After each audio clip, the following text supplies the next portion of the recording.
que puede suceder a aquel que no se arrepiente y recibe a Cristo en su corazón y lo reconoce como su único y suficiente Salvador. Pero también, como atalayas, una vez que les advertimos y les decimos: arrepiéntanse, enderecen sus caminos y acepten al Señor, les comunicamos esas buenas nuevas, esas noticias del Evangelio, el Evangelio de la gracia, ¿sí? Sí, es verdad que pues todos, como lo hemos dicho, estábamos, y como lo dice la palabra, estábamos muertos en delitos y pecados. También es cierto que el que nos da vida eterna y el que nos ha revivido, nos ha hecho que volvamos a nacer, es nuestro Señor Jesús. ¿Están de acuerdo? Y ese es el Evangelio de la gracia, el que hay que llevar. Entonces, para poder llevar ese Evangelio, tenemos que conocer más de Él. Y es por eso que pues vamos a estudiar, si me lo permiten, el Evangelio de Lucas. Un Evangelio, desde mi punto de vista, un Evangelio muy hermoso, con muchas evidencias. Es más, tiene el 66% de narraciones, de versículos, de pasajes exclusivos, que no están en los otros 3 evangelios. El 66% de lo que viene escrito en Lucas es algo que nos revela y que nos da detalles muy específicos que no están en los otros evangelios, ¿ok? Y ahorita vamos a verlo, vamos a ver el por qué. Y yo lo titulé: El médico amado nos habla de Jesús. El autor de este hermoso evangelio es él, precisamente Lucas, el médico amado. ¿Y cómo podemos saber que fue Lucas? Bueno, sabemos que el autor de todo, ¿no? El autor intelectual, ¿no? Podríamos decirlo así. El que inspiró toda la palabra de Dios es él mismo, ¿no? Dios mismo. Sin embargo, usó a diferentes hombres, los inspiró para que escribieran todo lo que hoy tenemos ahí en nuestras manos, que es hermoso. Yo desde acá lo que veo es que todos tienen su Biblia así, en la mano, preparados, ¿no? Preparados para empezar a caminar en este libro que es para mí como una aventura, algo que vamos a ir descubriendo. Muchas de las cosas ya las sabemos, ya las hemos visto, pero es increíble de veras cómo el Señor, a pesar de que ya hayamos leído, si tú vuelves a leer, vuelves a encontrar más sabiduría, más revelación de Cristo. Entonces, pues preparémonos. Y les preguntaba yo, ¿cómo sabemos que fue Lucas el que escribió? Pues porque hay evidencias muy importantes acerca de esto en la misma palabra, amado. Aquí mismo hay evidencia de que fue Lucas quien lo escribió, ¿sí? Nosotros podemos llegar a esa conclusión primeramente si revisamos el estilo literario que él utiliza, ¿ok? Está como la manera en que él escribe, cómo está escrito, y lo podemos cruzar con otro libro que también se considera que fue escrito por él. ¿Cuál? No.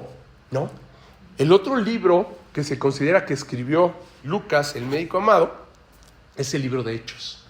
Hechos es como una secuela del Evangelio de Lucas. O sea, primero escribió el Evangelio de Lucas y después escribió Hechos, ¿ok? Y cuando cruzamos estos 2 libros, ahí nos podemos dar cuenta del estilo literario y la forma en la que está escrito, ¿sí? El libro de Hechos de los Apóstoles, que les decía, donde podemos ver muchas veces que narra en tercera persona, ¿sí? Hablando en el plural de la tercera persona, digamos, dice ellos o les muchas veces. Cuando está narrando en el libro de Hechos, habla de ellos, es decir, de los apóstoles, ¿sí? Él veía y recopilaba todo lo que estaba sucediendo, por eso hablaba de ellos, ¿no? O utiliza les, ¿no? Cuando les decía, les hablaba, ¿no? Les llegó el Espíritu Santo, les fue dado poder, etcétera, ¿no? Todo lo que él va hablando nos deja ver que él no era uno de esos apóstoles de Jesús que escribió, ¿ok? Y precisamente Lucas no es un apóstol, ¿ok? Lucas no es un apóstol. Entonces, al ver este estilo, porque si no, él hablaría nosotros, ¿no?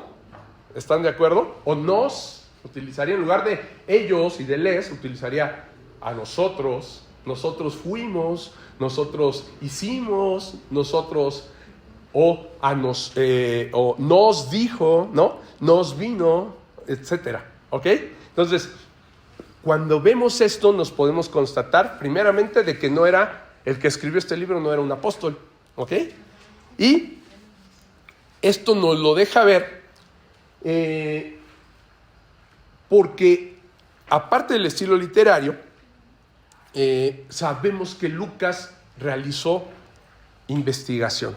Y por su formación como médico, como un hombre de ciencia, pues él investigó y le permitió incluso, y por eso es algo también de la importancia de este evangelio, de que fuera con los testigos oculares también de las cosas que habían sucedido, porque muchas de esas cosas sucedieron y él no estaba todavía presente, ¿ok? Cuando los apóstoles caminaron con Jesús, cuando Jesús estuvo y caminó, él no estuvo en ese momento, ¿ok?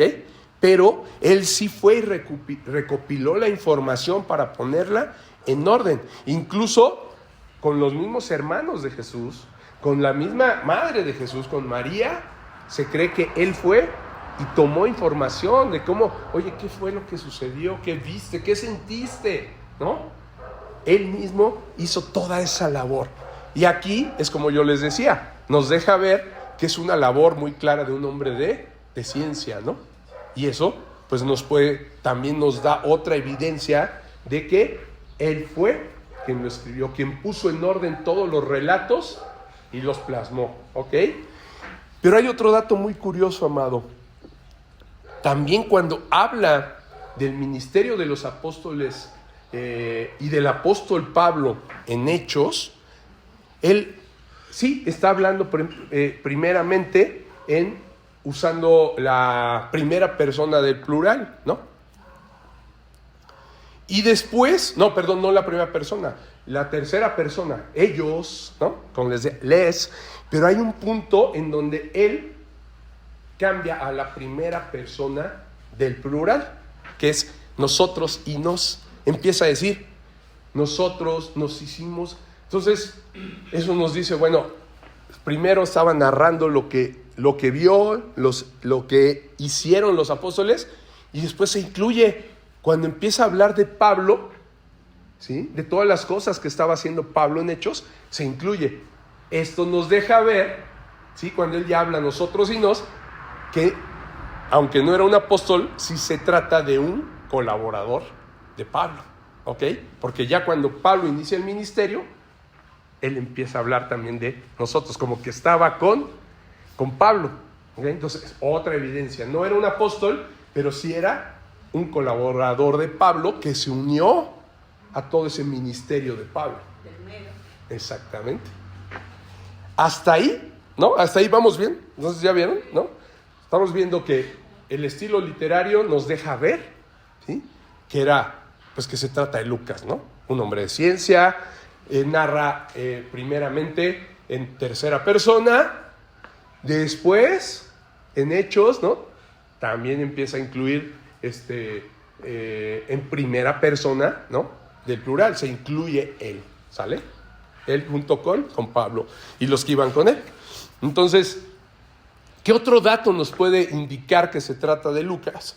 Pues que utilizó términos médicos muy específicos, ¿sí? Dentro del Evangelio vemos la palabra fiebre, por ejemplo, cuando habla de la fiebre que le dio, ¿no? a la mamá de Pedro, ¿se acuerdan?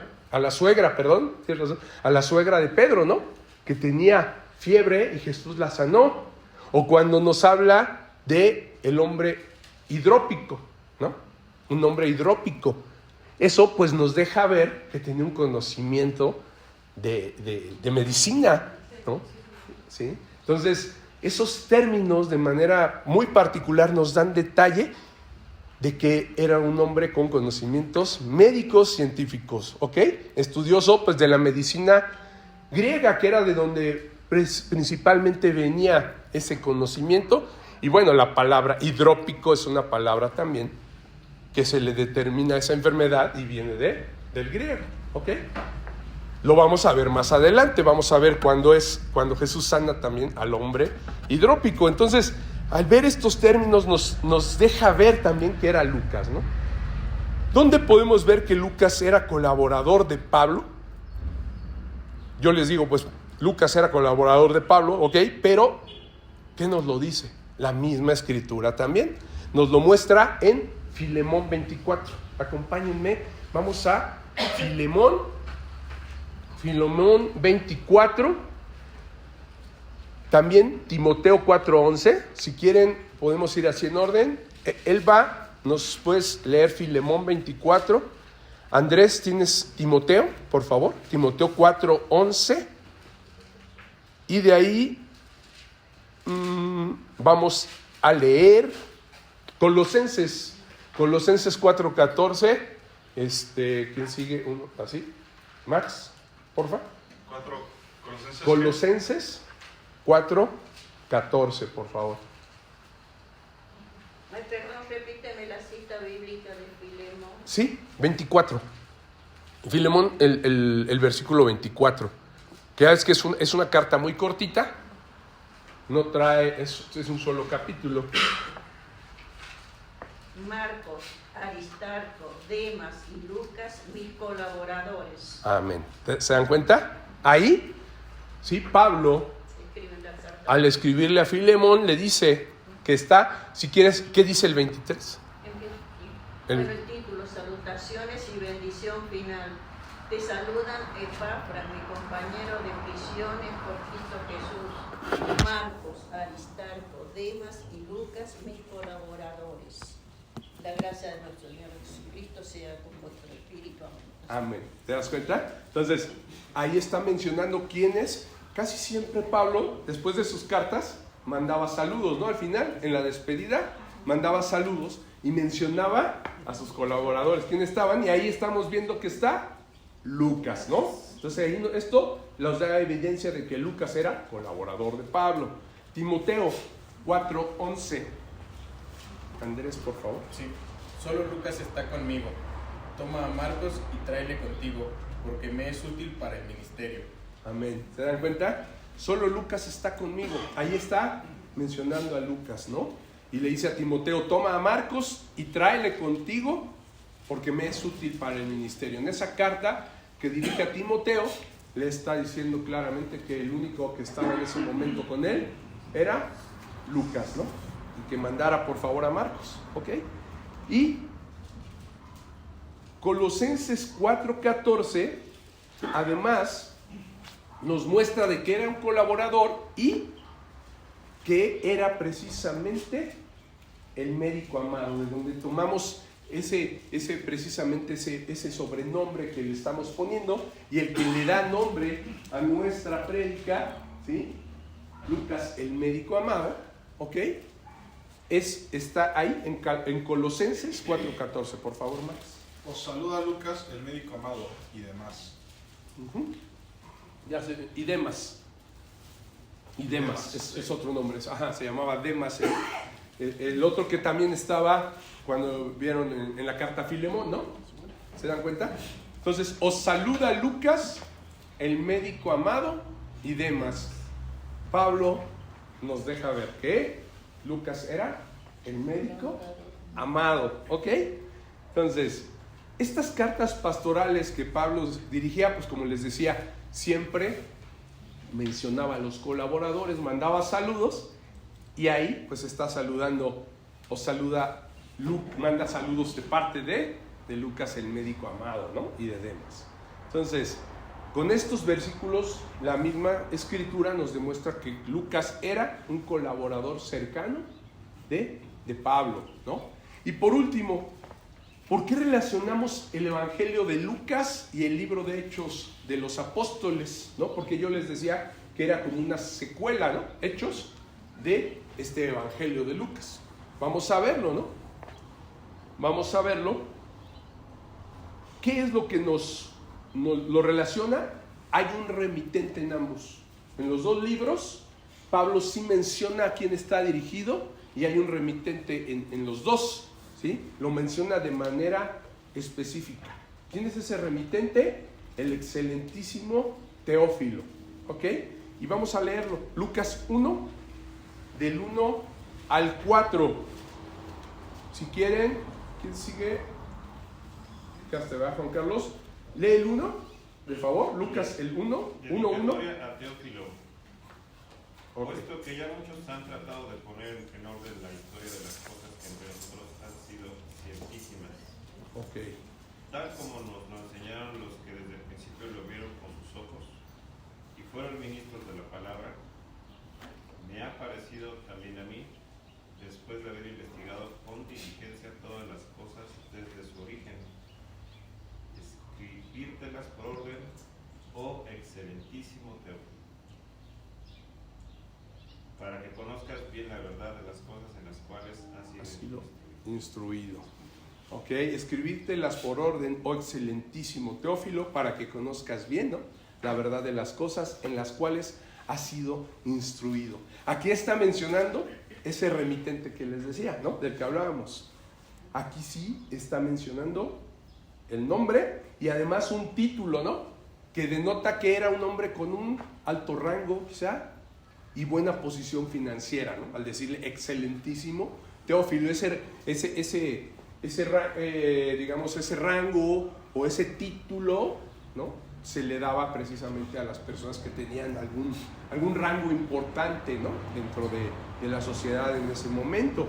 Entonces, seguramente él era, no hay mucho más, no hay más detalles en la palabra sobre quién era Teófilo. Y es en el único lugar que se menciona Teófilo ahí, y ahorita lo vamos a ver en Hechos también. Entonces, podemos pensar que quizá haya sido incluso, aparte de ser una persona de buena posición financiera y alto rango, pues muy probablemente también era un hombre que tenía instrucción reciente en el Evangelio, por la época, ¿no?, digamos, porque más o menos se calcula que lo escribió entre el 50 y 60 después de la muerte de Cristo. Entonces, apenas empezaba a difundirse la palabra, entonces muchos eran todavía nuevos y había esa necesidad precisamente de lo que estaba haciendo Lucas, de ir a ver, como dice ahí, la verdad, ¿no?, de las cosas en las cuales has sido instruido, y de que todos hemos sido instruidos en ese momento, ¿no? Les decía, todos estaban siendo instruidos con lo que había sucedido, que empezaba a contarse de boca en boca, se empezaban a juntar los hermanos, ¿no?, la iglesia primitiva, y empezaban a hablar de lo que estaba pasando. Entonces, seguramente, a lo mejor era Teófilo, ese hombre Teófilo, pues quizá muchos piensan que pudo haber incluso financiado a Lucas para que fuera a hacer toda esa investigación, ¿no? Porque pues todo eso al final pues cuesta, ¿no? Y era tiempo que él tenía que invertir. No era como hoy, ¿no?, que podíamos tener y a lo mejor entrevistas por teléfono, por Zoom, ¿no? Había que viajar a los lugares y recopilar los hechos, y no nada más uno, ¿no? Y a pie, exactamente. O sea, los viajes eran de días y todo esto lo recopiló durante años. Entonces, pues tenía que vivir de algo, ¿no? Entonces, por eso se cree que pudo haber sido financiado por Teófilo, ¿no?, queriendo que se pusiera en orden toda la verdad, ¿no? Lo que dice aquí, las cosas que entre nosotros han sido ciertísimas, ¿no? Ciertísimas, dice, que menciona Lucas, ¿no? Así lo dice él. Lo dice en el 3, dice, me ha parecido también a mí, después de haber investigado con diligencia, ¿se dan cuenta? O sea, de haberlo hecho a conciencia, bien, haberlo investigado, dice, todas las cosas desde su origen, ¿no? Desde el principio, desde donde todo lo que se habla y lo que se narra, yo me fui, lo investigué hasta el origen. Como les decía, fui directamente con los que lo vivieron, ¿no?, con los que estuvieron ahí, con los mismos apóstoles, ¿no?, incluso, o sea, oye Pedro, ¿no?, ¿Qué viste? ¿Cómo fue? Juan, ¿no? ¿Qué estuvieron viendo? María, ¿tú qué? ¿Que tú lo tuviste? ¿Cómo fue el nacimiento, no? Entonces, por eso es que Lucas da unos detalles bien bonitos y bien específicos que vamos a ir viendo, ¿no? Desde su origen, dice, escribírtelas por orden. Él busca ponerle orden, porque pues eran muchas narraciones, ¿no? Imagínate que alguien llegue y dice, es que yo vi al Señor Jesús que sanó a una persona, yo lo vi que le dio, hizo que hablara el mudo. Bueno, vamos a ir poniendo en orden, ¿no? Vamos a ver qué. Y él así fue lo que hizo. Y ahí es donde dice, oh excelentísimo Teófilo, para que conozcas bien la verdad de las cosas en las cuales has sido instruido. ¿Ok? Vamos a ver qué dice en Hechos sobre esas cosas ciertísimas, ¿no? De las que habla Lucas a Teófilo en el versículo 2, ¿no? Tal como nos las enseñaron los que desde el principio lo vieron con sus ojos y fueron ministros de la palabra. Fíjate, vamos a Hechos 1, igual del 1 al 4. Curiosamente, el saludo, la introducción que él hace, y cuando habla del remitente, lo pone también en el primer capítulo, en 4 versículos, del 1 al 4. Ahí hay otra coincidencia, ¿se dan cuenta? O sea, hasta parece como que lo hizo con el mismo estilo, la misma estructura, ¿ok? Hechos 1, del 1 al 4, sigue yo. Luz, por favor. La promesa del Espíritu Santo. En el primer tratado, oh Teófilo, hablé acerca de todas las cosas que Jesús comenzó a hacer y a enseñar, hasta el día en que fue recibido arriba, después de haber dado mandamientos para el Espíritu Santo, por el Espíritu Santo, a los apóstoles que había escogido, a quienes también después de haber padecido se presentó vivo con muchas pruebas indubitables, apareciéndoles durante 40 días y hablándoles acerca del reino de Dios. Y estando juntos, les mandó que no se fueran de Jerusalén, sino que expresen la promesa del Padre, la cual les dijo, oíste de mí. Ok, amén. ¿Sí? ¿Se dan cuenta? Nuevamente vemos que Lucas se dirige ¿a quién?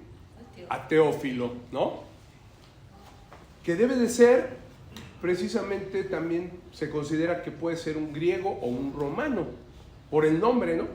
El nombre pues indica, son palabras en griego, teos, que es Dios, filos, amor, ¿no? Filos, amor, entonces, Teófilos significa o amigo de Dios o amante de Dios, ¿sí? O incluso podríamos decir que es amado por Dios, también podría ser Teófilo, ¿no? ¿Ok? Y aquí le vuelve a hablar precisamente, ¿qué le dice? Como te lo dije, ¿no? Le habla del primer tratado. Aquí es donde yo por eso les decía que Hechos puede ser una secuela del primer tratado que le había mandado a Teófilo. ¿Cuál es? Pues el del Evangelio, ¿no? El Evangelio que escribió. Entonces, aquí vemos que él fue el que escribió estos 2 libros y que primeramente había escrito el primer tratado, que era el Evangelio de Lucas, y después Hechos, ¿ok? Que ya se lo había, ¿no? El libro del Evangelio ya se lo había hecho llegar y hace referencia precisamente a esto, ¿no? Pero aquí vemos algo muy importante en el versículo 1 y 2 que le da precisamente también el nombre a nuestra prédica, ¿no? Esas cosas de las que habló Lucas. De hecho, no puse el nombre completo, nada más puse Lucas el médico amado, pero es Lucas el médico amado, nos habla de Jesús. Así se llama la prédica completa. Creo que cuando lo hice, que ayer no teníamos luz, no hombre, tuve que cambiarme al celular y ahí yo creo que perdí la segunda parte. Lucas el médico amado nos habla de Jesús. Y aquí lo dice, ¿no? ¿Cuáles son esas cosas de las que habló Lucas?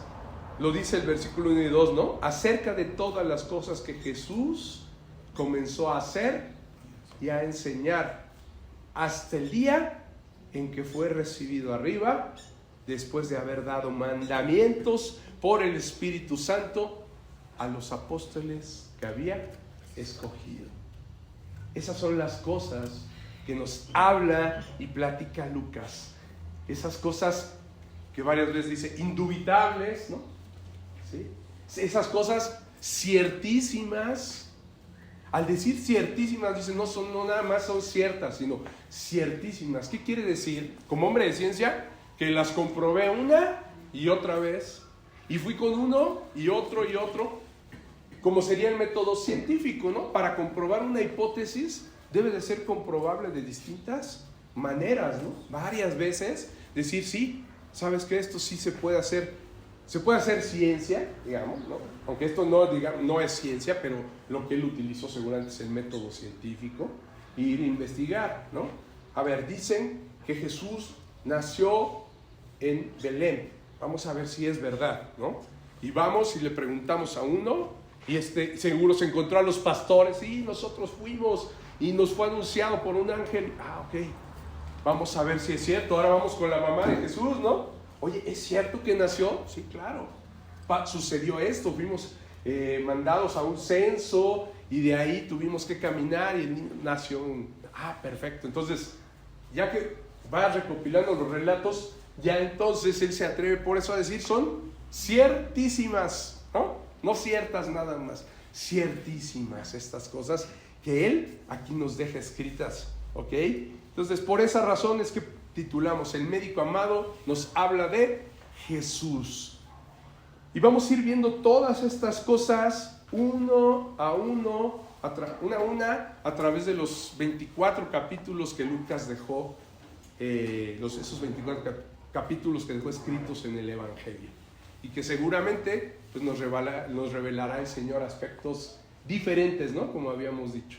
Muchas cosas que a lo mejor ya las conocemos, a lo mejor ya las leímos, pero que el Señor nos va a revelar aún más, ¿ok? Y bueno, vamos a ver, ponte cómodo y vamos a empezar. Ya leímos del 1 al 4, ¿sale? O sea, ahora vamos a ver el 5. En el 1 al 4 pues ya nos dimos cuenta, ¿no? Que la dedicatoria era para Teófilo, lo cual nos indica que también el libro de Hechos fue dirigido a él y que es una secuela. Entonces, ¿cuál es el objetivo? Pues tal y como se lo menciona Teófilo, es poner en orden la historia de las cosas que entre nosotros han sido ciertísimas, ¿ok? Ese va a ser el objetivo. Cosas que investigó, como lo dijo él mismo, con diligencia desde su origen y escribirlas por orden. Ese es el objetivo del Evangelio. Toda la investigación llevaba ese objetivo, ¿sale? Ir, investigar, investigar desde el origen y poner todo en orden, ¿sale? Y vamos a revisar ya el número, el 5, por favor, del mismo capítulo 1, el 5. Gaby, por favor. Cuando Herodes era rey en Judea, hubo un sacerdote judío llamado Zacarías. Era miembro del grupo sacerdotal de Abías y su esposa Elizabeth también pertenecía a la familia sacerdotal de Aarón. Gracias. Aquí Lucas nos está mostrando, ¿no? Precisamente esa labor diligente de la que él habla, ¿no? Al principio en la dedicatoria a Teófilo, tanto como investigador y pues en este punto hasta como historiador, ¿no? O sea, hizo investigación y lo escribió. ¿Por qué les digo esto? Porque pues vemos que se remonta a ver incluso la genealogía del sacerdote Zacarías, ¿no? Y hace mención que es de la clase de Abías, ¿no? Él pertenecía a la clase de Abías. Bueno, con esto se dan cuenta, nos deja claro quién lo estaba guiando, ¿no? Era el Señor. El Señor mismo estaba guiando a Lucas porque le estaba empezando a mostrar incluso, ¿no? A revelar datos muy específicos del origen de todo. Porque podría haber dicho nada más, Zacarías fue, ¿no? Era Zacarías. Pero él está diciendo exactamente. Primero nos sitúa en los días de Herodes, ¿no? Para situarnos en un punto histórico. para que sepamos cuándo estaba sucediendo, ¿no? Era cuando era Herodes, era rey de Judea, ¿no? ¿Ok? Está, y dice, está ahí, hay un sacerdote llamado Zacarías de la clase de Abías. Su mujer también era parte de las hijas de Aarón. ¿Recuerdan que Aarón qué era? Aarón era, y de los sacerdotes, ¿no? De ahí todas las, digamos, todos los sacerdotes venían de Aarón, ¿no? Precisamente. Entonces, exactamente. Pero cuando ellos son hermanos, exactamente, ¿no? Y Aarón se queda como sacerdote, y de ahí todos los hijos, no todos, ahorita vamos a ver, ¿no? ¿Recuerdan? Hay de los 4 hijos de Aarón, 2 mueren antes, sin tener hijos, y nada más vienen todas, el linaje viene nada más de 2 de los hijos de Aarón, ¿ok? Vamos a verlo en cómo fue que Zacarías, cómo fue que Lucas descubre que es de la clase de Abías. Bueno, vamos a ver en el primer libro de Crónicas, ¿sí? Crónicas, capítulo 24. Ahí es donde podemos descubrir la genealogía de Zacarías. Perdón, primera de Crónicas. Primero de Crónicas, capítulo 24. En este capítulo 24 está esta genealogía de Zacarías. Es donde vemos que David, junto con Sadoc y Ahimelech, distribuyeron por grupos a los hijos de Aarón, ¿ok? En este caso solo a los de Eleazar y de Itamar, ¿ok? Porque, es lo que ahorita les decía, Nadab y Abiú murieron antes que Aarón y no tuvieron hijos. ¿Recuerdan qué sucedió con Nadab y Abiú? Que habían pues tomado malamente de la ofrenda y habían ofrecido fuego extraño y fueron consumidos, ¿no? Entonces, antes de que tuvieran hijos, por su falta, al ofrecer en el altar, al ofrecer el sacrificio en el lugar santísimo, quedaron calcinados, ¿no? Y solamente entonces quedaba Eleazar e Itamar. En ese momento, ahí en Crónicas, en el 24, está David junto con Sadoc y Ahimelech, también hijos de Aarón, haciendo suertes para repartir precisamente cómo iban a quedar, ¿no? Para distribuir por grupos a todos los hijos de Aarón. De los hijos de Eleazar había más varones, eran 16 cabezas por casas paternas, y de los de Itamar solamente eran 8. Al echar suertes, la 8ª suerte le tocó a Abías. Está en Primera de Crónicas 24:10. 24:10. Y sigue Raúl, ¿no? Primera de Crónicas 24:10, ¿qué dice? Dice, la 7ª a Cos, la 8ª a Abías. ¿Ya vieron? La 7ª suerte en la distribución que estaban haciendo para ver quién iba a estar en cada lugar del templo y dónde iban a estar distribuidos. Le tocó la 7ª a Cos y la 8ª a Abías. De ahí es de donde viene, de esa descendencia de Abías, es de donde viene Zacarías, lo que menciona ahí, ¿sí? Entonces se dan cuenta que hay una labor de investigación que hizo Lucas, ¿no? Para saber de qué clase venía Zacarías, ¿ok? Continuemos. Entonces ya vimos ahí que lo que está escribiendo Lucas está comprobado incluso en la palabra, ¿sale? Continuemos con el número 6, regrésate, vamos al 6 de Lucas, ¿ok? Capítulo 1, el 6, y sigue, vamos, hermana Andrea. Sí. Ambos eran justos delante de Dios y andaban irreprensibles en todos los mandamientos y ordenanzas del Señor. Hasta el 9, por favor. pero tenían hijo porque Elizabeth era estéril y ambos eran ya de edad avanzada. Aconteció que, ejerciendo Zacarías el sacerdocio delante de Dios, según el orden de su clase, conforme a la costumbre del sacerdocio, le tocó suerte ofrecer el incienso entrando en el santuario del Señor.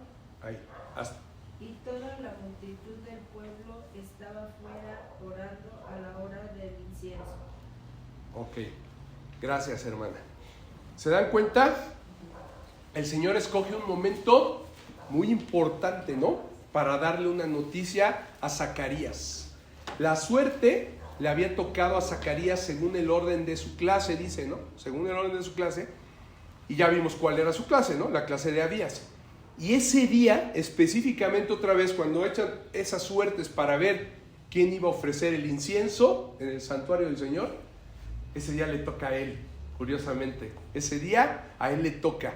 Y eso era un gran honor para los sacerdotes, ¿no? El llevar a cabo esa labor. Pues eso de ofrecer el incienso en el santuario fue lo que eligió el Señor. El Señor ya sabía que al que le iba a tocar hacer esa labor era Zacarías. Y es por eso que en ese momento el Señor manda al ángel Gabriel, para que le anunciara algo que por muchos años no les había sucedido a Zacarías y a Elizabeth, que iban a concebir un hijo. Ya que menciona, ¿no? la escritura en el capítulo 6, que a pesar de que ambos eran justos delante de Dios, tanto Zacarías como Elizabeth eran justos, era un matrimonio justo, y andaban irreprensibles en todos los mandamientos y ordenanzas del Señor, no tenían hijos, porque Elizabeth, dice, era estéril y ya eran de edad avanzada. ¿Ok?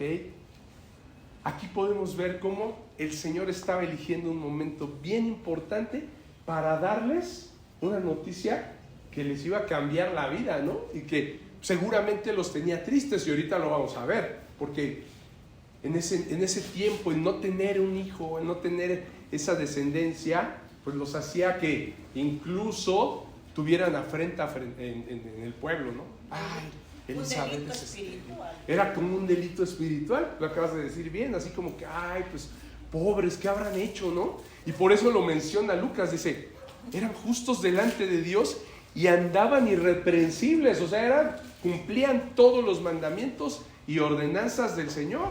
Pero a pesar de eso, Elizabeth era estéril, ¿no? Era estéril y no tenían hijos. Y además ya en ese momento ya eran viejos, ¿no? Dice, ya eran de edad avanzada. Y dice, y toda la multitud del pueblo estaba afuera orando a la hora del incienso. Ese es el momento que elige el Señor. Ahí está el 10. ¿Y qué dice del 11 al 15, hermana Evelyn? Sí. Fuerte. Y se le apareció un ángel del Señor puesto en pie a la derecha del altar del incienso. Y se turbó Zacarías al verle y le sobrecogió temor.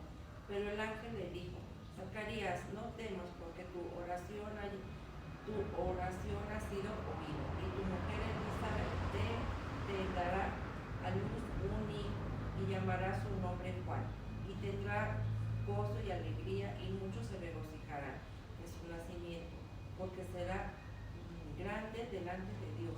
No beberá vino ni sidra, y será lleno del Espíritu Santo, aún desde el vientre de su madre. Amén. Amén. ¿Se dan cuenta? Dice, no beberá vino ni sidra. Aquí se refiere al voto del nazareato. ¿Ok? El voto del nazareato es algo que Dios les había hablado en el libro de Números. Y que era una consagración a Jehová. Hombres y mujeres que desearan consagrarse a Jehová tenían que dar votos de nazareato. El nazareato era precisamente algo que los santificaba, que los apartaba para Jehová, se consagraban y ellos no se contaminaban. Lo que les pedía a Dios es que no se contaminaran estando incluso en contacto con muertos, ni siquiera aunque fueran muertos de su familia, Si se moría alguien de su familia, ellos no podían estar en contacto porque estaban en el nazareato, estaban completamente apartados para Dios, no se contaminaban, ¿sí? También incluía precisamente el no beber vino, ni vinagre de sidra, ni vinagre de uvas, ni ningún producto que fuera de la uva. Todo esto sabemos que era una señal, ¿no?, de consagración a Jehová. Incluso se dejaban crecer el pelo, no se podían cortar el pelo durante el tiempo de su nazareato, ¿ok? Entonces, estas señales de consagración a Jehová, ¿se dan cuenta? El ángel se las estaba dando para Juan. Les digo, su nombre se llamará Juan y no beberá vino ni sidra, ¿no? O sea, ¿qué les está diciendo este niño? Que ustedes van a concebir, que Elizabeth va a tener, va a ser un niño consagrado a Dios, ¿ok? Va a ser apartado para Dios, utilizado para Dios. Y lo hermoso es al decirle que se llamará Juan. ¿Saben qué significa Juan? Dios es un Dios de gracia. Eso significa Juan. Dios es Dios de gracia, ¿ok? Dios es Dios de gracia. Ese era el nombre que le estaba dando. Fíjense cómo después era un mensaje tan importante, amados. Después de 400 años de que no había hablado el Señor, habían pasado 400 años desde el último profeta, un silencio en el cual ya no había levantado ningún profeta a Dios, no había profetas, ¿sí? Y viene un profeta después de 400 años que ahora se iba a llamar Dios es Dios de gracia, porque iba a anunciar precisamente un cambio completamente, un cambio en la historia, en lo que se creía, en lo que se pensaba. Del pacto de obras que antes tenía Dios con los hombres, ahora venía el pacto de gracia, en donde la gracia de Dios se iba a ver sobre los hombres para darles salvación. Por eso le dice, se llamará Juan, ¿ok? Esta consagración que él hace, precisamente podemos ver que esto ya estaba planeado, ¿no? Estaba dentro de los planes de Dios. Incluso el momento, como decíamos, ¿no? En el momento que le toca a Zacarías ofrecer el incienso en el santuario, es el momento en el que entra el ángel Gabriel, y le habla para darle el anuncio, ¿ok? Y le está diciendo que sería apartado para él, para que cumpliera planes muy específicos que ahora vamos a seguir viendo. ¿Qué dice el 16, del 16 y 17, hermano Marco, por favor? Y hará que muchos de los hijos de Israel se conviertan al Señor, Dios de ellos, e irán delante de él con el espíritu y el poder de Elías, para hacer volver a los corazones de los padres a los hijos y de los rebeldes a la prudencia de los justos, para preparar al Señor un pueblo bien dispuesto. Amén. ¿Se dan cuenta? Ahí está el plan específico de Dios. ¿Para qué quería a Juan, no? El ángel Gabriel le deja dicho qué es lo que hará este hijo que Dios les va a dar. Que tendrá, le dice que el espíritu y poder de Elías. Imagínense, le iba a dar a este niño el espíritu y el poder del mismo profeta Elías, ¿no? Para cumplir la promesa que Dios había hecho a través de otros profetas. Uno de ellos, Malaquías, ¿no? Porque ¿qué dice? Preparando al Señor un pueblo bien dispuesto. La labor que tenía Juan el Bautista era venir y preparar a ese pueblo para que estuviera dispuesto ya para recibir al Señor, ¿ok? En Malaquías, fíjate cómo lo dice Malaquías: un pueblo con un corazón dispuesto para recibir al Salvador, ¿no? Que venía después de Juan. Es lo que le pone aquí, ¿no? Un pueblo bien dispuesto. Ve qué dice Malaquías, por favor. Malaquías en el 4, del 5 al 6. Y seguiría, nos regresamos. Faltaba Miguel, ¿no? Tú no has leído. Malaquías, por favor, Miguel. Malaquías 4. Vamos a Malaquías 4. Del 5 y 6, por favor. Malaquías 4, 5 y 6. Acordados de la ley de Moisés, mi siervo, al cual encargué en Horeb ordenanzas y leyes para todo Israel. Ese es el 4. 4, el 5. Aquí yo os envío el profeta Elías antes que venga el día de Jehová, grande y terrible. Él hará volver el corazón de los padres hacia los hijos y el corazón de los hijos hacia los padres. No sea que yo venga y hiera la tierra con maldición. Amén. ¿Se dan cuenta? Eso que estaba haciendo el Señor, aquí está, yo os envío al profeta Elías, ¿no? Antes de que venga el día grande y terrible, ¿no? De Jehová, el día de Jehová grande y terrible. Aquí les está diciendo, yo le voy a dar el espíritu, ¿no? Y el poder de Elías para hacer volver los corazones de los padres a los hijos. Es lo que había profetizado, ¿no? El Señor, a través de Malaquías, dice, Él hará volver el corazón de los padres hacia los hijos y el corazón de los hijos hacia los padres. No sea que yo venga y hiera la tierra con maldición. ¿Qué estaba diciendo el Señor? Se está cumpliendo esto. Este es el último versículo precisamente del Antiguo Testamento. ¿Se dan cuenta? Ahí el Señor les estaba diciendo prácticamente, ok, viene un periodo y van a ser 400 años. No se sabía, ¿no? Ahí el Señor no lo estaba revelando. Simplemente les decía, yo me voy a encargar de mandarles al profeta Elías. Elías ya había muerto, ¿no? Bueno, había sido ya arrebatado, ¿no? Más bien no había muerto. Pero de alguna manera Dios les estaba prometiendo que mandaría a Elías nuevamente, ¿ok? Para advertir al pueblo, ¿no? Para hablarles. Yo os envío al profeta Elías antes de que venga el día de Jehová grande y terrible. O sea, antes de que se acabe todo, antes de que venga el día de Jehová, tendrán a Elías nuevamente. ¿Quién hará que los corazones de padres y el corazón de los padres vuelva, ¿no? Hacia los hijos y el corazón de los hijos hacia los padres?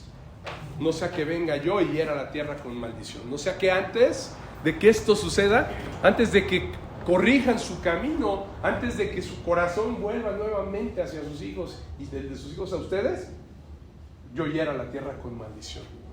Ahí el Señor cierra, ¿no? Digamos, el Antiguo Testamento, y de ahí se esperan 400 años y vuelve a hablar a través de Gabriel. Empieza anunciando, ¿sí? Antes con el ángel Gabriel, anunciándole a Zacarías que vendría Juan.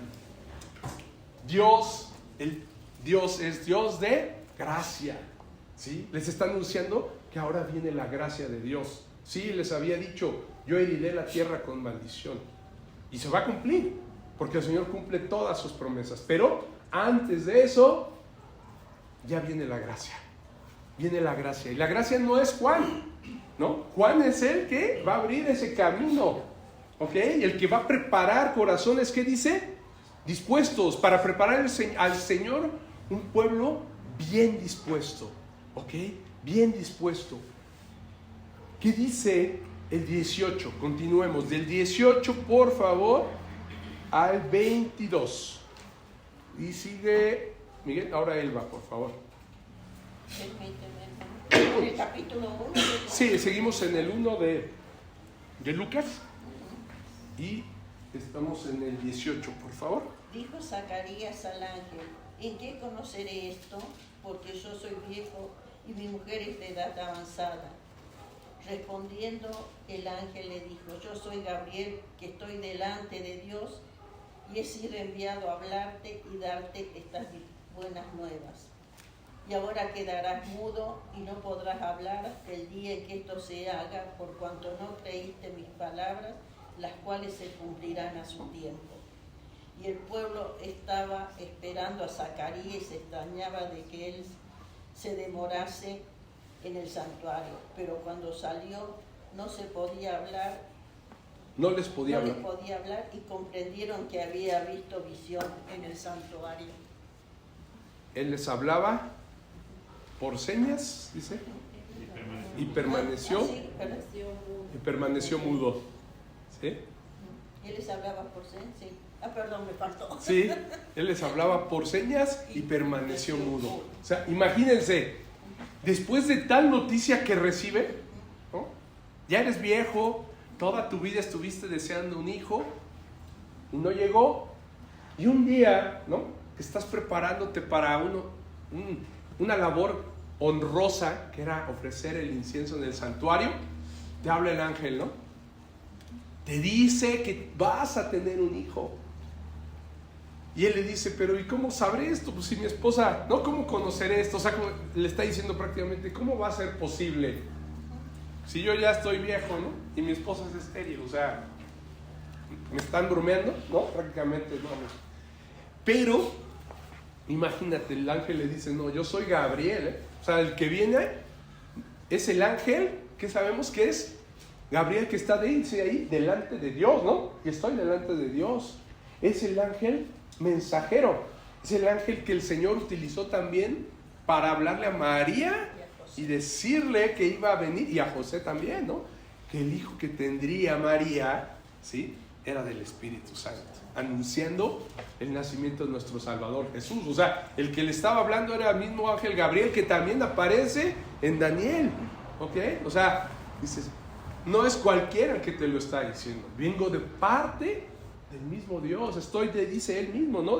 Estoy delante de Dios. Entonces imagínate, tras esa noticia debes de estar emocionado, ¿no?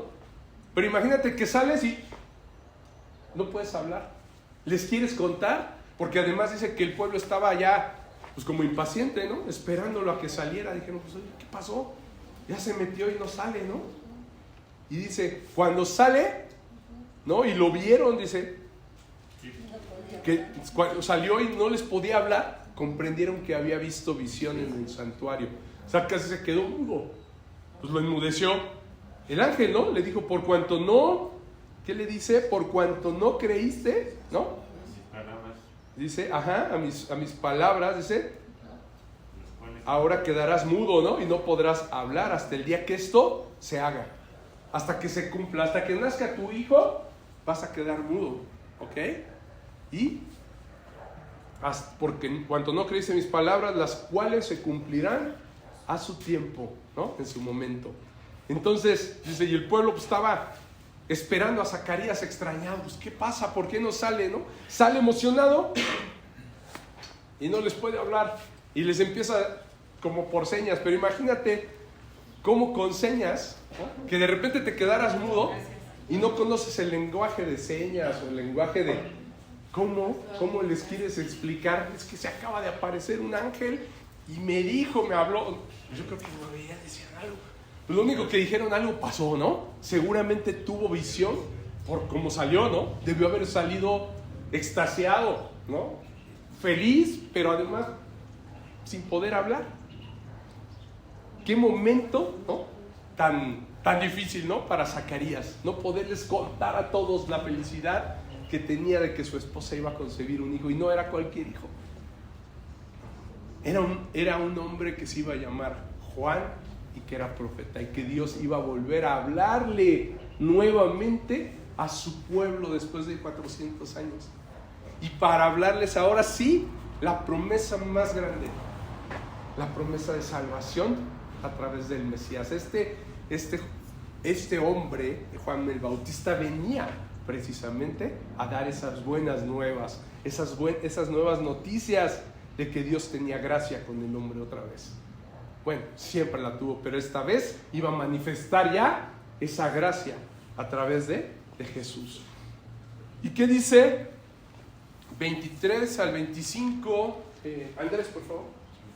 Y cumplidos los días de su ministerio, se fue a casa.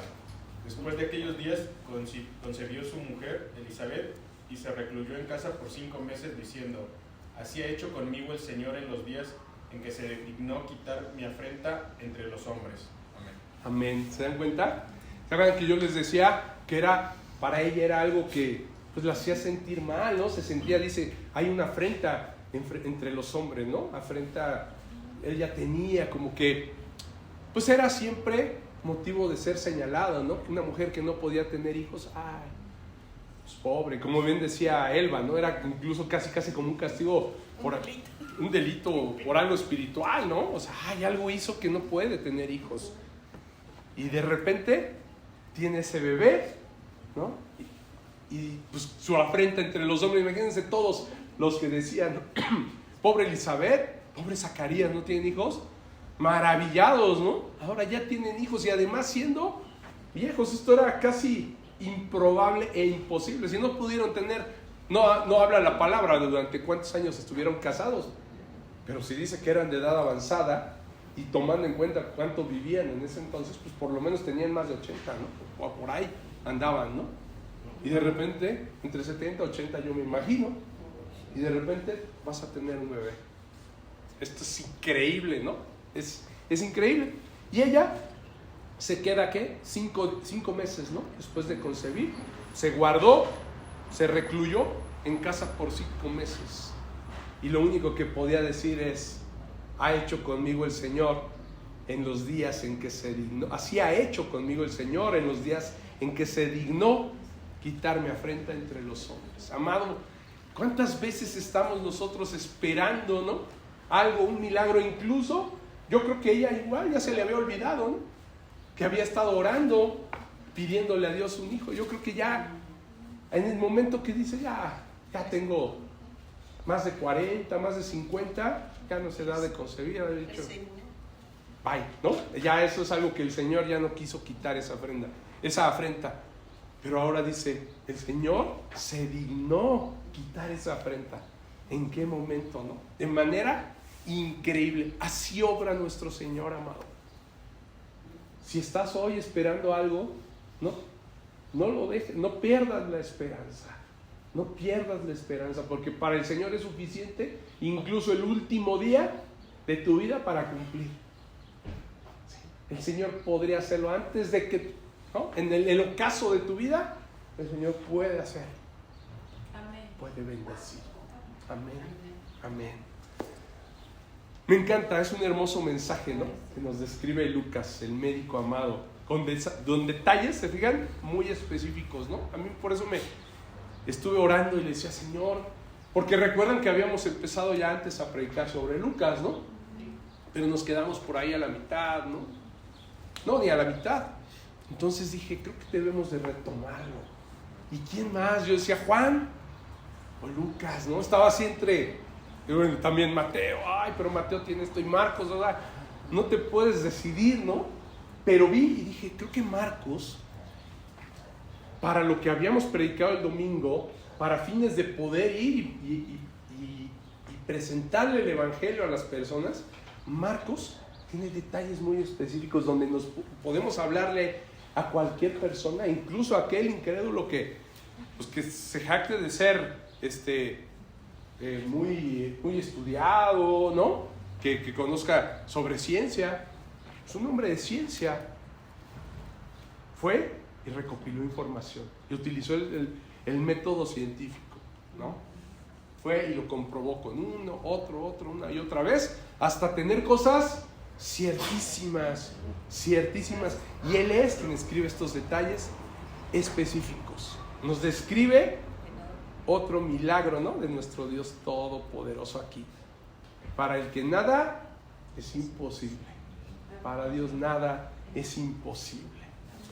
Amado, entonces aquí pudimos analizar el anuncio del nacimiento de un niño que tendría el poder y espíritu de Elías. La profecía del nacimiento de un hombre considerado incluso por el mismo Jesús, como el mayor profeta. El mayor, dice, que ha habido entre los nacidos de mujeres. Así lo dice Jesús, y lo vamos a ver más adelante en el capítulo 7. En el versículo 28 así lo dice Jesús. Cuando le van los discípulos de Juan a preguntar que si esperaban a otro, ¿no? Dice, oye, dice Juan encarcelado por Herodes, ¿recuerdan? Va y les dice a sus discípulos, pregúntenle a Jesús, díganle si es él el Mesías prometido, el que había de venir, o esperamos a alguien más. Jesús les dice, ¿no? ¿Recuerdan? Digo, lo vamos a ver ya a detalle, vamos a llegar al 7, pero dice, los ciegos ven, ¿no? los mudos hablan, los sordos oyen, ¿no? ¿Han visto cuántos milagros? O sea, sí soy yo, ¿no? Pero le hace un honor ahí a Juan. Dice, este hombre Juan, ¿no? De entre los nacidos de las mujeres no hay otro mayor aquí en la tierra, dice, que Juan. Aunque dice, pero siendo él el mayor aquí, es el más pequeño en el reino de los cielos, ¿no? Lo vamos a ver a detalle, pero nada más para que recordemos. Jesús mismo estaba hablando del mayor profeta que estaba, ¿no? Él le daba ese rango, ¿no? a Juan. Esto que nos está platicando Lucas aquí es precisamente anunciando al mayor de los profetas, que venía después de 400 años a dar un mensaje. Este profeta tan grande solo venía a cumplir lo que estaba escrito. También en Malaquías. Vea Malaquías 3:1, sigue Max.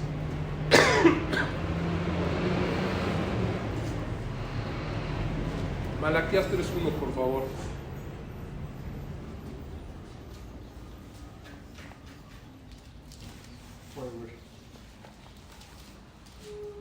He aquí, yo envié mi mensajero, el cual preparará el camino delante de mí, y vendrá súbitamente a su templo el Señor a quien vosotros buscáis, y el ángel del pacto a quien deseáis vosotros. Y aquí viene, ha dicho Jehová de los ejércitos. Amén. ¿Qué versión es? Reina Valera. ¿Sí? Sí, está bien, 3:1. 3:1. Malaquías 3:1, sí. Sí, es verdad. Sí, sí es cierto. Porque lo que estamos viendo que se cumplió es cuando dice, he aquí envío mi mensajero delante de tu faz, ¿no? El cual preparará camino delante de ti. Ajá. Sí, exactamente. Sabemos bien que Juan el Bautista venía a profetizar el reino de Dios y a preparar el camino para el Mesías, para que se enderezaran los caminos y se dispusieran los corazones para recibir ¿a quién? Al Cordero de Dios que quita el pecado del mundo, a la luz del mundo, a la misma luz del mundo, a nuestro poderoso Salvador. Esa era la labor de Juan. Qué difícil labor, ¿no? ¿Cómo poder pedirle a un pueblo duro de cerviz, como lo describe la misma palabra, ¿no? El pueblo de Israel era un pueblo duro de cerviz, ¿sí? ¿Qué quiere decir? La cerviz, ¿no? Es esta parte, digamos, las cervicales, es donde se les pone el yugo a las yuntas de bueyes, ¿no? A los bueyes. El Señor usa esa analogía precisamente para hacer entender. Cuando un buey era duro de cerviz, no se dejaba poner, no se deja que le pongan la yunta. Cuesta mucho trabajo ponerle ay, ¿cómo se me olvidó el nombre del? El yugo. Exacto, perdón, el yugo. Era difícil que se dejara poner el yugo los bueyes y yo creo que muchos decían, ay, no, me toca ponérselo, no, voy a estar ahí media hora, ¿no? Porque además pues eran animales muy fuertes, ¿no? Y seguro te llevabas algún cornazo o un golpe. Pueblo duro de cerviz. Juan tenía esa labor súper complicada y difícil. Hablarle a un pueblo que constantemente desobedecía y mataba a los profetas. ¿Qué le hicieron a todos los profetas? Los mataron. A los profetas que les mandaba Dios para decirles enderecen el camino, los mataban. Juan venía como profeta. Sabemos que también fue muerto, ¿no? Por hablarle a Herodes y aconsejarlo y decirle, hey, lo que estás haciendo con tu hermana, ¿no? Estás con la esposa de, ¿no? La esposa de Herodías, ¿no? La esposa de tu hermana, era la esposa de su hermano, más bien su cuñada, ¿no? Dice, tú no te puedes casar con ella. Y Herodes, al oír eso, ¿qué hizo? Lo encarceló, lo mandó a matar. Un pueblo y no quería arrepentirse de sus malos caminos y mataba a los profetas. Hoy en día, amado, así es de difícil. Sigue siendo así, igual el ser humano, duro de cerviz. Hoy le dices que enderece sus caminos y se prepare para recibir a Cristo en su corazón, y tiene muchísimos argumentos para no hacerlo, ¿no? Para no dejar ponerse el yugo. Hoy sigue siendo el ser humano así, duro de cerviz. Es bien difícil quitar ideas preconcebidas, ¿no?, que el hombre ha ido acumulando a lo largo de los años, incluso por las religiones, ¿no? No, es que yo creo eso y no. Hoy es difícil que el hombre tenga la humildad para quitar sus propias ideas y reconocer la necesidad de un Salvador. Oye, necesitas que alguien te salve, tú mismo no puedes. No, yo no soy pecador. Pecadores otros, hay peores pecadores que yo. Pero el pecado es pecado, ¿sí? Pero qué difícil es que un hombre reconozca que ha pecado y que necesita de un Salvador, que él mismo no se puede salvar. Qué difícil es entender que hemos pecado y que seguiremos pecando, y que el único que puede pagar por esas faltas es el único y suficiente Salvador, Jesucristo. Qué difícil es, ¿no? Así como le tocó a Juan, hoy también es así. Y no debería de ser así. La verdad es que no debería de ser así, porque hoy las cosas que les hablamos ya pasaron. A Juan le tocaba hablarles de algo que iba a pasar. Hoy a nosotros nos toca hablarles de cosas que ya pasaron. Por esa razón, amado, yo creo que nos debemos orar cada día con más devoción, más y más devoción, y clamar a Dios como esa voz del que clamaba en el desierto, de Juan. Juan era la voz que clamaba en el desierto, que también fue profetizado por Isaías, ¿no? Así como clamaba Juan el Bautista, amado, a nuestro Señor, pidámosle que nos dé de su Espíritu Santo, y podamos llevar el mensaje del Evangelio. Así como le dio a Juan el espíritu de Elías, que a nosotros nos dé el Espíritu Santo, para que podamos hablar, para que podamos llevarles ese Evangelio a los hombres que están afuera, nuestros seres queridos. El Evangelio que es conocido ya está escrito, ya pasaron esas cosas, como lo decía ahorita, ¿no? Ya se cumplió, y debería de ser más claro para cualquiera. Para los hombres de la actualidad debería de ser más claro entenderlo, pero sabemos que no es así. Hay corazones endurecidos por el pecado cada vez más, y entre más tiempo pasa se endurece más el corazón del hombre, al igual que en la época de Juan, ¿no? Sigue ese corazón endurecido, impidiendo que los hombres se den cuenta de que el Salvador es Jesús, el que murió en la cruz, y de que únicamente nos podemos salvar por la gracia de Dios, y que el Mesías prometido es el que murió en la cruz, el que resucitó. Esos corazones endurecidos, esas ideas del mundo, cada vez alejan más al hombre de poder entender esto. Y es por eso que necesitamos, amado, del Espíritu Santo. Clamemos, tengamos el valor de Juan y el espíritu de Elías. Pidámoslo al Señor. Pero hoy tenemos otra ventaja más que Juan. Él podía tener el espíritu de Elías, ese valor. Pero nosotros podemos tener hoy al Espíritu Santo, al mismo Espíritu de Dios que nos dejó Jesús. Clamemos por los que están perdidos, por los que están caídos, para poder salir por ellos, ¿no? Y decirles que enderecen el camino y no se pierdan. Dios y su Santo Espíritu, amado, sea con todos ustedes.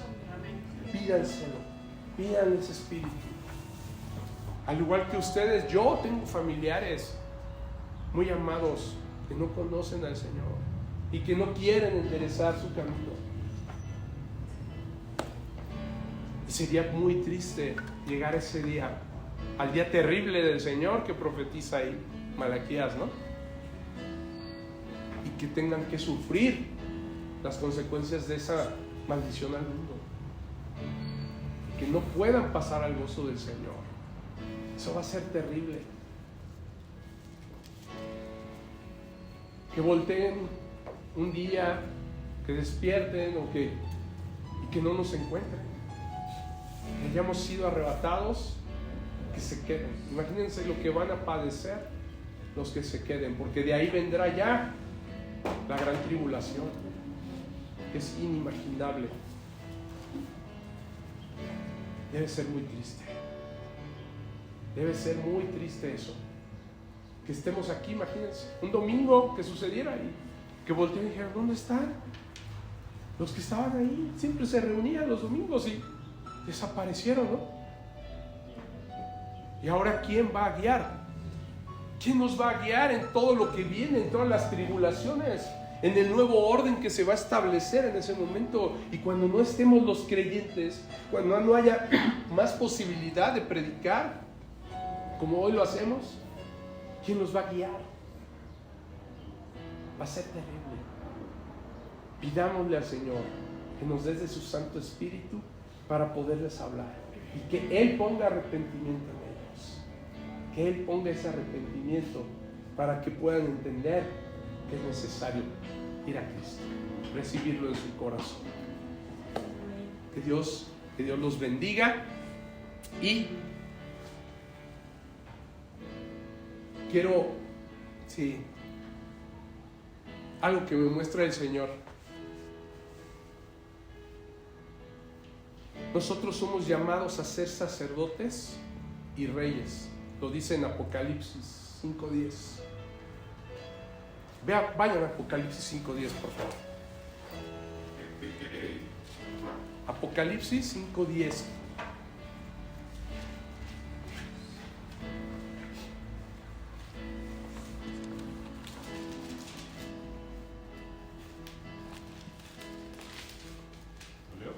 Sí, por favor. Y nos has hecho para nuestro Dios reyes y sacerdotes, y reinaremos sobre la tierra. Amén. Y miré y oí la voz de muchos ángeles alrededor del trono y de los seres vivientes y de los ancianos. Y su número era millones de millones, sí. Está hablando de cuando es abierto el rollo y el cordero en Apocalipsis, lo que vio Juan, ¿no? Dice en el 6, y miré y vi que en medio del trono y de los 4 seres vivientes y en medio de los ancianos estaba en pie un cordero como inmolado. Era Jesús, que tenía 7 cuernos y 7 ojos, los cuales son los 7 espíritus de Dios enviados por toda la tierra. Y vino y tomó el libro de la mano derecha del que estaba sentado en el trono, y cuando hubo tomado el libro, los 4 seres vivientes delante del Cordero, todos tenían arpas y copas de oro llenas de incienso, que son las oraciones de los santos. Esas son las oraciones que nosotros debemos levantar. Ahí, esas oraciones se van a ver, van a ser visibles, todo lo que pedimos. Ahí, en ese momento. Y cantaban un nuevo cántico diciendo, digno eres de tomar el libro y de abrir sus sellos, porque tú fuiste inmolado y con tu sangre nos has redimido para Dios de todo linaje y lengua y pueblo y nación, de todo linaje y lengua y pueblo y nación. Ahí estamos incluidos nosotros, amados, los gentiles. No nada más los hijos de Israel, de todo linaje, pueblo, lengua, nación. los que hemos creído en Él. Y aquí es donde les decía, y nos ha hecho para nuestro Dios reyes y sacerdotes, y reinaremos sobre la tierra. Basado en esta promesa que hizo la sangre de Cristo amado sobre nosotros y nos hace reyes y sacerdotes, así como Zacarías, ¿sí? Hoy nos toca a nosotros, ya no hay sacrificios de corderos que hacer, el cordero inmolado ya fue sacrificado, y ahí se ve en esa visión, ¿no?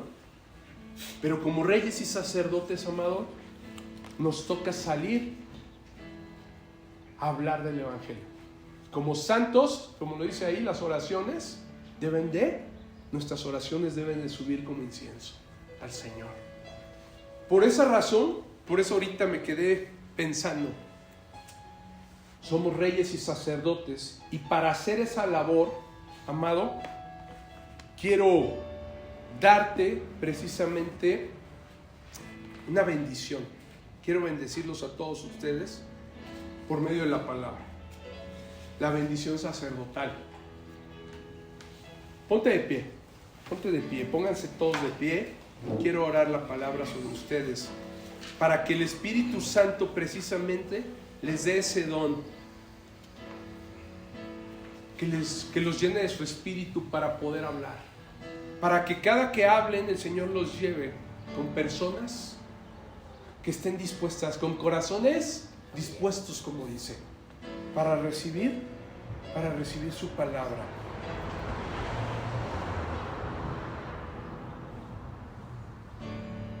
Jehová habló a Moisés diciendo: habla a Aarón y a sus hijos y diles: así bendeciréis a los hijos de Israel, diciéndoles.